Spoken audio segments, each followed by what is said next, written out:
Bonjour à tous, aujourd'hui je vais vous parler de l'histoire de Richard Dougherty qui est un Anglais de 60 ans qui a réussi à inverser son diabète de type 2 en seulement 11 jours. Quand il avait 59 ans, la vie s'est apparemment un petit peu acharnée sur lui. Il a eu en même temps un deuil dans sa famille, des problèmes de tension artérielle et il a été obligé de changer de travail. Ça faisait déjà pas mal d'un coup, mais il y avait encore une mauvaise nouvelle qui l'attendait au tournant. C'était encore un homme de 59 ans plutôt en bonne santé qui venait juste de terminer sa visite médicale annuelle chez son médecin pratiquant. Mais le résultat de son examen de routine sur le taux de sucre dans le sang n'était pas très bon, puisqu'il avait un taux de sucre de 1,6 et vous savez sûrement que le taux de sucre normal, c'est-à-dire la glycémie à jeun normale, est comprise entre 0,7 et 1,1 g par litre de sang. Son docteur lui annonça donc qu'il avait probablement le diabète. Et les examens complémentaires ont confirmé qu'il avait bien un diabète de type 2. Alors Richard Dougherty était vraiment surpris parce qu'il avait toujours eu un poids à peu près normal, il n'avait pas d'antécédents familiaux de diabète, il mangeait une alimentation à peu près saine, il fumait pas et il mangeait assez peu de choses sucrées en définitive. Mais voilà, il avait quand même attrapé le diabète de type 2. Alors il a commencé à se renseigner un petit peu pour savoir quelles étaient les causes du diabète et surtout comment combattre le diabète de type 2. Parce qu'il savait très bien que s'il ne faisait rien, il avait beaucoup plus de chances de mourir plus jeune, qu'il pouvait avoir des problèmes de vue, des problèmes de reins, des problèmes au cœur, des problèmes d'attaque cardiaque, et qu'il allait devoir prendre beaucoup de médicaments aussi. Son médecin lui donne alors les conseils classiques sur le diabète de type 2, c'est-à-dire qu'il lui annonce que la meilleure médecine contre le diabète de type 2, c'est l'alimentation. Et il lui donne alors quelques recommandations globales sur comment mieux manger pour lutter contre le diabète, avec des brochures classiques sur le diabète. Alors Richard, il est assez sérieux et il commence à manger un peu plus de salade, il mange ses 5 fruits et légumes par jour, il fait bien attention à sa santé. Il mange aussi moins de glucides, il contrôle sa quantité de glucides journaliers, mais il se rend compte que les progrès, il y a quand même des progrès, mais les progrès sont assez lents. Et comme ça, bon an mal an, au bout de 7 mois, sa glycémie est quand même tombée à 1,26 g par litre de sang.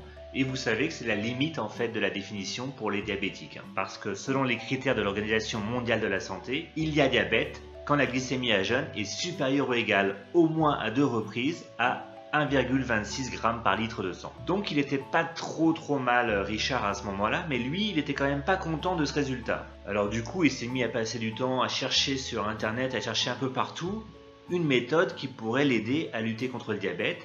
Et il a trouvé quelque chose d'intéressant. Il est tombé sur les travaux des scientifiques de l'université de Newcastle en Angleterre qui proposaient une alimentation très pauvre en calories, donc un régime très strict qui, selon eux, pouvait inverser le diabète de type 2 en moins de 8 semaines. Mais pour faire ça, il fallait ne manger que 800 calories par jour, alors qu'on sait que la recommandation pour les hommes est de 2500 calories par jour. Mais là, il faut se limiter à 800 calories, dont 600 calories qui proviennent de shakes, donc des repas mélangés, et 200 calories qui proviennent de légumes verts. Et il fallait aussi boire 3 litres d'eau par jour. Et la théorie derrière ce régime drastique, c'est la théorie du professeur Roy Taylor, donc professeur de médecine et de métabolisme à l'université de Newcastle, qui est basée sur le fait que le diabète de type 2 est souvent causé par une accumulation de graisse sur le foie et sur le pancréas qui sont très importants pour la production d'insuline et pour contrôler le taux de sucre dans le sang. Et c'est pourquoi lorsque l'on prend du poids, en particulier autour du ventre,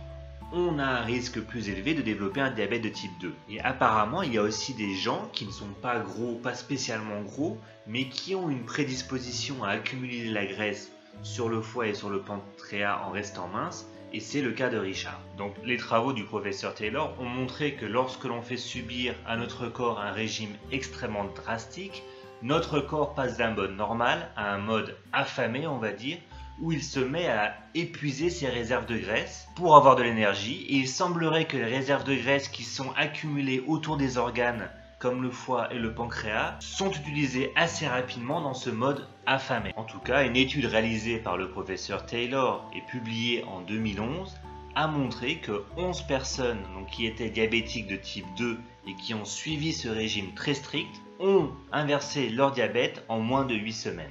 Et des études complémentaires ont montré que les diabétiques de type 2 avaient besoin de perdre à peu près 1/6 ou 1/5 de leur masse corporelle au moment du diagnostic de diabète pour pouvoir suffisamment dégorger le foie et le pancréas et revenir à une production normale d'insuline. Le professeur Taylor n'a fait que démontrer une hypothèse qui était en fait assez ancienne, puisque l'on sait depuis à peu près 150 ans que si l'on réduit la consommation calorique des diabétiques de type 2, on guérit leur diabète. Car Claude Bouchardet, en France, en 1870, pendant la guerre franco-prusse, avait déjà remarqué ce phénomène. Pendant le siège de Paris, en 1870, par les Allemands, il n'y avait plus assez de nourriture à Paris et donc ces patients qui souffraient de diabète étaient mal nourris et ils ont guéri leur diabète. À l'époque, évidemment, les moyens scientifiques étaient beaucoup plus réduits que maintenant et on ne connaissait pas le taux exact de sucre dans le sang comme on le sait aujourd'hui en disant 1,25 g par litre de sang. Mais à l'époque, Claude Bouchardet avait déjà remarqué qu'après le siège de Paris, ces patients diabétiques n'avaient plus de glucose dans leur urine. Et donc leur diabète avait disparu. Toujours est-il que Richard, donc il a lu tout ça, il s'est un peu renseigné et du coup il a contacté le professeur Taylor à Newcastle et après avoir reçu le feu vert de son médecin pratiquant, il a tout simplement décidé de suivre ce régime ultra strict. Et là évidemment attention, les experts disent toujours qu'il ne faut jamais commencer un régime aussi strict sans avoir un suivi médical et donc l'accord de votre médecin. Et donc Richard a commencé à apprendre à vivre en mangeant juste tous les jours une soupe, 2 milkshakes et des légumes verts qui sont nécessaires à apporter des fibres qui permettent de maintenir le système digestif dans un fonctionnement correct. Mais c'est vraiment pas facile de vivre en mangeant juste ça tous les jours. Donc Richard, il a commencé son régime un dimanche. Il s'est levé et il a fait son premier petit déjeuner sous forme de milkshake. Et pour dire les choses un petit peu crûment, il a trouvé que ça avait un petit peu un goût de flotte. Mais il a quand même tenu le coup et il se sentait pas trop mal. Mais il avait toujours un peu faim. Et le professeur Taylor lui dit alors: quand vous avez faim, en fait, c'est plutôt une bonne nouvelle parce que ça veut dire que le régime marche et que vous puisez dans vos graisses. Donc quand vous avez faim, en fait, il faut fêter ça en buvant de l'eau et vous allez voir, la faim va disparaître. Et ça marchait en fait. À chaque fois qu'il avait faim, il buvait un peu d'eau, 1 ou 2 verres d'eau et hop, la faim s'en allait. Et il a commencé à perdre du poids. Au bout du 3e jour, il avait déjà perdu 1 kg. Et au bout du 4e jour, son taux de sucre dans le sang avait lui aussi beaucoup baissé et il était seulement à 0,85 grammes par litre de sang, ce qui est très bien. Et il commençait même à s'habituer à son nouveau régime et à prendre des milkshakes le matin. Il avait plus du tout envie de manger des biscottes avec du beurre. Et pour le repas de midi, il s'est habitué à faire des petits mélanges de type une soupe de champignons avec des légumes, des oignons, quelques herbes. Et le soir, il prit une soupe de poulet. Donc tout se passait bien, mais il était un petit peu fatigué quand il montait les marches du métro. Et il a continué comme ça un petit peu tous les jours, À boire ses soupes, à boire de l'eau quand il avait faim. Et il avait l'habitude quand même d'être un petit peu fatigué tout le temps, même marcher au travail devenait un petit peu épuisant pour lui. Des fois le matin il allait marcher au travail sans difficulté et des fois c'était vraiment un petit peu pénible tellement il était fatigué. Et le 6e jour, donc le samedi, par contre c'était vraiment une mauvaise journée pour lui. Alors qu'on était en plein milieu du mois de juillet, il avait vraiment froid, il était obligé de mettre 4 couches de vêtements pour se maintenir à température. Et le soir il était un peu crevé. Et il a commencé à être constipé. Peut-être parce qu'il n'avait pas bu suffisamment d'eau pendant ce régime. Donc du coup Richard il a pris des laxatifs et finalement il s'en est sorti.